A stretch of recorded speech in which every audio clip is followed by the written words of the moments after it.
नमस्कार दोस्तों, उमेश का इंस्टीट्यूट में आपका स्वागत है। आज मैं आपको गणित के इंपॉर्टेंट सवाल कराऊंगा। वीडियो को पूरा देखें। चलिए स्टार्ट करते हैं। पहला सवाल, 3 साइकिल की चाल का अनुपात 2, 3, 5 है तो समय का अनुपात ज्ञात करो। देखिएगा, चाल का अनुपात हमें दिया गया है कितना, ये पहली साइकिल, ये दूसरी साइकिल और ये तीसरी साइकिल। ठीक है, अनुपात है 2, 3 और 5, ये अनुपात है। हमसे पूछा समय का अनुपात। याद रखना, चाल का जस्ट अपोजिट होता है समय, जस्ट अपोजिट। अब यहाँ पे 3 चाल हैं, अगर 2 होती ना, जैसे मान लो ये 2 ही चाल होती, 2 और 3, तो 3 यहाँ लिख देते, 2 यहाँ लिख देते, चाल का समय का अनुपात हो जाता। लेकिन जब 3 हो, 4 हो, 5 हो तो कैसे करते हैं वो सीख लीजिए। जैसे हमें पहली का निकालना है तो पहली को छिपा लेंगे, इन दोनों का मल्टीप्लाई, 3 पंजे 15। अब दूसरी का निकालना है, दूसरी को छिपा लेंगे, 2 और 5 10। तीसरी निकालना, तीसरी को छिपा लो, 3 दूने का 6, बस यही तो आंसर है। समय का अनुपात क्या होगा, 15, 10, 6। क्लियर है ना सभी को बात। अब देखते हैं आगे। अगला सवाल है, एक व्यक्ति अपनी चाल का 4/5 चलकर 10 मिनट देरी से पहुंचता है। यदि वह वास्तविक चाल से चले तो कितने समय पहुंच जाएगा। ठीक है, चलिए सबसे पहले तो हम लिखते हैं वर्तमान, फिर उसके बाद लिखेंगे जो वास्तविक है वो। ठीक है, जो वास्तविक है वो। चलिए, कितना अनुपात है, 4/5। 4/5 का मतलब हो जाएगा 4/5। ये चाल का अनुपात है, ये चाल का अनुपात है भाई। ठीक है, हमें निकालना समय का अनुपात। हमको क्या निकालना भाई, समय का अनुपात। तो मैंने आपको बोला था कि जब 2 चाल रहती है ना, 2 चाल अब रहती है तो अनुपात पलट जाता है, यानी कि 5 पहले आ जाएगा, 4 बाद में आ जाएगा। ये समय का अनुपात हो गया। लेकिन आपसे ये पूछा है वो कितने समय में पहुंच जाएगा, ये पूछा है आपसे। समझ रहे हो ना मेरी बात को। उसने ये पूछा है वो कितने समय में पहुंच जाएगा। वो 10 मिनट देरी से पहुंच रहा है ना। ठीक है, 10 मिनट देरी से पहुंच रहा है, तो दोनों का अंतर करो। देखो, समय पहले 5 था, फिर बाद में 4 लग रहा है, तो एक समय हम कम लग रहा है, यानी कि एक समय देरी से पहुंच रहे हैं। और यहाँ पे कितनी देरी से पहुंच रहे हैं, 10।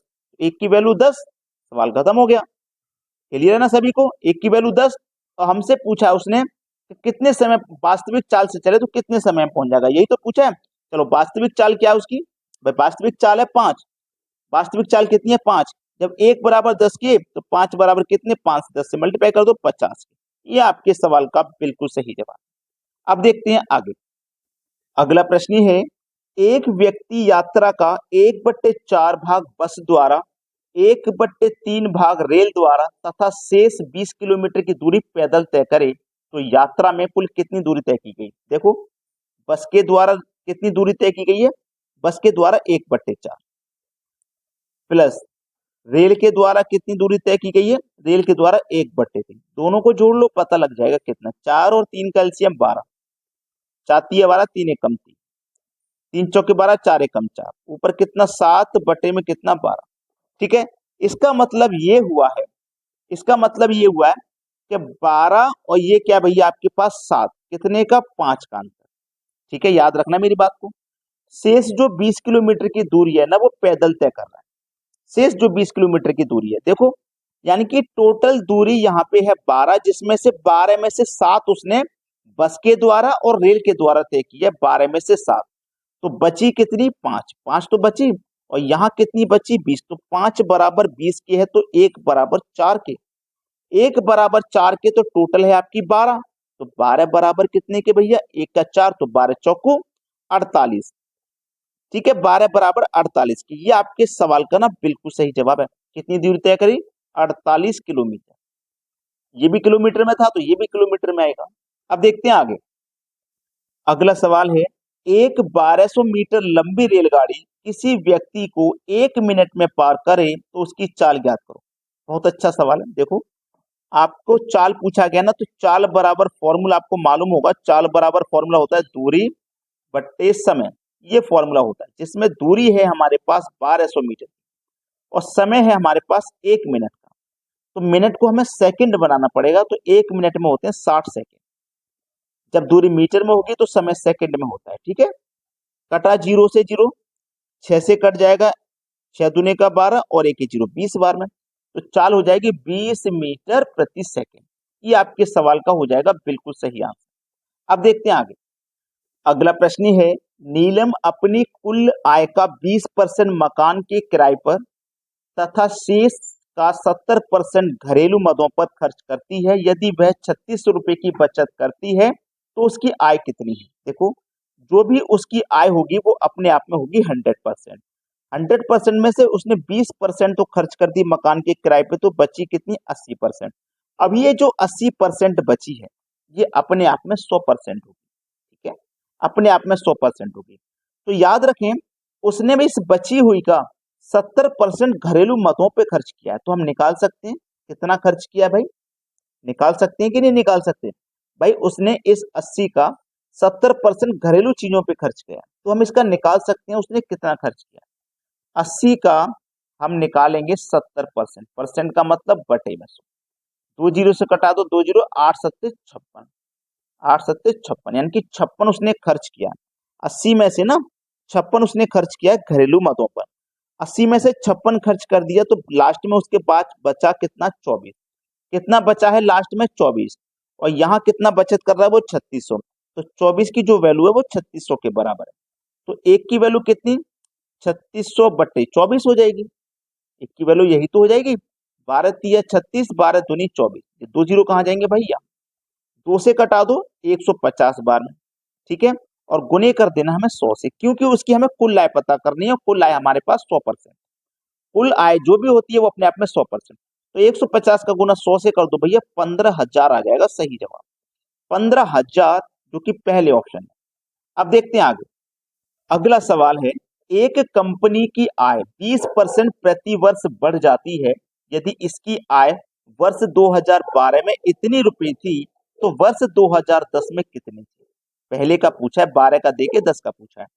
कितनी थी भैया? 26, 64 और 3 जीरो। ठीक है, अब देखना इसको पलट देंगे। 20% बढ़ रही है ना, तो 100 में 20 जोड़ो, 120, बट ऊपर कितना? 100। अब ये कितने समय की बात है भाई? 2012 से 2010 पे 2 वर्ष की बात है, तो इसी को 2 बार लिखेंगे। 100 के बटे में 120। मेरी बात याद रखना, ये बाद का देके पहले का पूछ रहा है। उसने पहले का पूछा है ना, इसमें इसलिए ये संख्या नीचे है। अगर बाद का पूछ रहा था 120 ऊपर आता और 100 नीचे। ठीक है, इतनी बात समझ में आ गई? तो देखो यहाँ पे सबसे पहले 2 जीरो से ये 2 जीरो आप कटा दीजिए, कटा दिए है ना। अब यहाँ पे 12 से कटाओ पहले इसको, पहले 12 से कटाओ भाई। 12 से मैं कटाऊंगा, 12 दूनी 24, 2 बचेगा 26, 12 दूनी 24, 2 बचेगा 24, 12 कम, 12 दूनी 24, 1 2 3 जीरो आ गए। ठीक है, फिर से 12 से मैं कटाऊंगा, ये 12 है मेरे पास, फिर से 12 से कटाऊंगा, 12 कम 12, 10 बचेगा 102। 12 से कटाऊंगा, 12 पंजे 60, 102 बचा ना, 12 पंजे 60, 12 छिंग 72, 12 सत्ते 12 अट्ठे 96। 102 में से 96 जब कट जाएगा तो कितना बचेगा भैया हमारे पास? 6, 6 में जीरो लगा दो 60, 12 पंजे 60 और 2 जीरो, ये इतना आ गया। ठीक है, इतना आने के बाद में अब आपके पास क्या है? 100 गुने 1, तो आपको 100 से ही गुना करना है। 100 से ही तो गुना करना है आपके पास, और किसी से नहीं। 185 का गुना 1 से करो तो 185 ही रहेगा। 2 जीरो ये है, 2 जीरो ये है, मतलब 4 जीरो आ जाएंगे। किस ऑप्शन में है ये आंसर देख लीजिए, सी ऑप्शन में। सवाल खत्म हो गया। बात सभी को क्लियर है ना? अब देखते हैं आगे। अगला प्रश्न है, किसी परीक्षा में 35% छात्र हिंदी में फेल हुए, 45% छात्र अंग्रेजी में फेल हुए और 20% छात्र दोनों विषय में फेल हुए। उन छात्रों का प्रतिशत ज्ञात कीजिए जो दोनों विषय में पास हुए। देखो, इसको हम समझेंगे ग्राफ की मदद से। एक ये बना लिया मैंने और एक बनाऊंगा इससे जुड़ा हुआ। ये मैं हिंदी का बनाता हूं और ये बनाता हूं इंग्लिश का। ठीक है, 35% छात्र हिंदी में फेल हुए, 35%। ठीक है, इंग्लिश में कितने? 45%। और दोनों मिलाकर के कितने हुए भैया? 20%। इसीलिए तो मैंने ये मिलाया था भाई। देखो, हिंदी के और इंग्लिश के मिलाकर के 20% फेल हुए दोनों विषयों में। ठीक है, अब देखना, ध्यान से समझना इस सवाल को, ये सवाल समझना बहुत जरूरी है। टोटल हिंदी में कितने फेल हुए? 35, जिसमें से 20% ऐसे हैं जो इंग्लिश में भी फेल हुए हैं। तो केवल और केवल हिंदी में फेल होने वाले 15 हैं। समझे मेरी बात को? 45% है इंग्लिश, लेकिन इस 45 में 20% ऐसे हैं जो हिंदी में भी फेल हुए हैं। तो 45 में से 20 बटा केवल इंग्लिश में फेल होने वाले बचेंगे 25। ठीक है, यहां तक बात समझ में आ गई है? किसी को कोई समस्या तो नहीं है? क्लियर? ये समझ में आ गया ना फंडा? कोई भी सवाल कभी भी आपसे गलत नहीं हो सकता, ये बात ध्यान रखना। ठीक है, और 20% छात्रों, उन छात्रों का प्रतिशत ज्ञात करो जो दोनों विषय में पास हुए हैं। ठीक है, जो दोनों विषयों में पास हुए हैं इनका प्रतिशत हमें ज्ञात करना है। देखना 80% जब फेल हो गए हैं, ठीक है भाई, देखो 20% छात्र दोनों विषय में पास हुए तो हमारे पास कोई भी वैल्यू होती है वो कितनी होती है भैया 100%, जिसमें से अगर हम घटा देंगे 80% तो हमारे पास बचेगी कितनी 20%। ठीक है, 20% बचेगी। तो हमारे पास यहाँ पे हमें क्या करना है, इसमें 20 और जोड़ देना। ठीक है, 15 और 25 40 और 20 60, यानी कि हमारे पास कितनी है भैया, ये हम क्या निकाल रहे हैं, फेल होने। दोनों विषयों में पास हुई है, फेल होने वालों की संख्या निकाली, हमसे पूछा पास।